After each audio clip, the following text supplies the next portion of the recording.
Bonjour mesdames et messieurs, c'est un grand plaisir pour moi une fois de plus de vous retrouver aujourd'hui. Nous sommes le 15 avril 2025. C'est une journée mondiale de l'art et culture ici en République démocratique du Congo. On peut parler que nous sommes au centre culturel central, précisément ici à Kinshasa.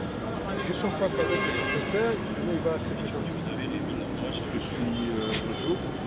suis Gabriel Wadidessila, je suis opérateur culturel. Je suis connu sous le nom de Prof Gabi, donc je donne des cours essentiellement de jazz, mais bon, de musique en général. Monsieur le professeur Gabi, parlons par rapport à ce qui concerne cette journée. Qu'est-ce que vous rappelez? Parce que c'est votre domaine de recherche, cette journée. C'est une journée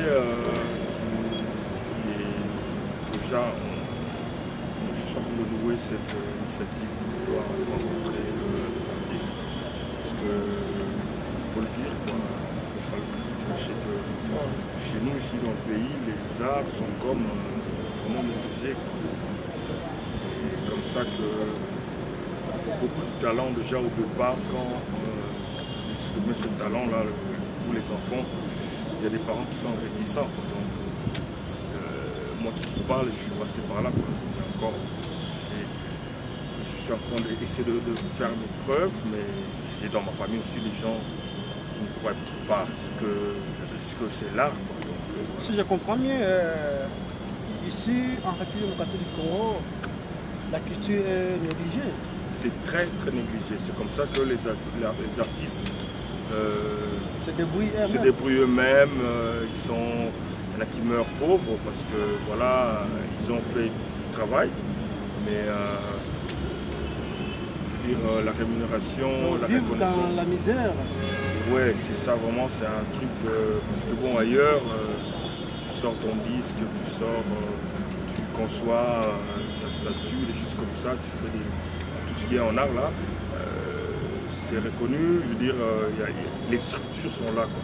Si on ne les a pas, ces structures, moi j'ai pas fait là encore le tour du monde, mais partout où j'ai été, j'ai vu qu'il y a ces efforts-là, que tu vois, que la sueur de son front, hein, l'homme, vous en bénéficiez, c'est ça.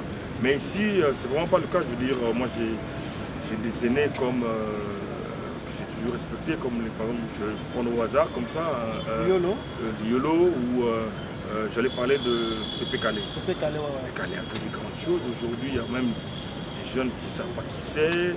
Et puis, ces œuvres ne sont pas je veux dire rémunérées à juste valeur, parce qu'il y a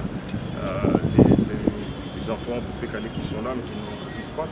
C'est un travail scientifique, c'est un travail intellectuel qui mérite vraiment une rémunération. Oui, mais alors du coup on interpelle parce que bon, notre pays, ce grand et beau pays, le Congo, hein, comme Kinshasa pour bien spécifier, le grand Congo, et scandale géologique. Mais moi j'ai toujours dit qu'il est aussi scandale artistique, parce que déjà pour parler des ethnies par exemple, on a 504 ethnies d'après les recherches récentes. C'est quand même quelque chose de non négligeable, parce que ces 504 ethnies jouant chacune 3 à 4 musiques, parce que bon, à la naissance c'est une musique, à la mort c'est une autre. Les circonstances comme la circoncision, tu vois, il y a tout un tas de trucs qui font qu'il y a à chaque fois une musique qui soit différente de l'autre. Et maintenant, alors quand on va compter les autres ethnies et tout ça, mais 504 fois, je sais pas, fois 4, fois 5, ça vous donne un chiffre énorme. Mais c'est négligé, c'est même pas très connu. Déjà, on est de tradition orale. Moi, mon cheval de bataille, c'est la tradition écrite. J'essaie de transmettre, justement. Parce que bon, la jeunesse, déjà, c'est l'avenir, quoi. Donc, la jeunesse, j'essaie aussi bien à mes aînés. Le professeur Gabi, je sais que nous allons vers la fin. Ah, la fin, ok. Des réactions. Avez-vous un message particulier à lancer à nos auditeurs qui sont en train de suivre? C'est ce que je viens de dire, quoi. Donc, qu'ils puissent vraiment regarder de très près et suivre les pas des autres, parce qu'on ne va pas inventer la roue. Les choses sont telles qu'elles sont, mais bon, le pays mérite quand même mieux, quoi, je veux dire, en termes d'art, on est exemplaire, on a donné le là, quoi, je veux dire, même aujourd'hui, c'est le mois d'avril, c'est le mois du jazz, et la journée internationale du jazz, c'est le 30. Mais à l'endroit où on a permis aux esclaves de chanter et de danser, ça s'appelle Congo Square. C'est pas par hasard tout ça. Merci mesdames et messieurs, vous avez suivi le professeur David, il a parlé. C'est moi qui vous remercie. Il a parlé.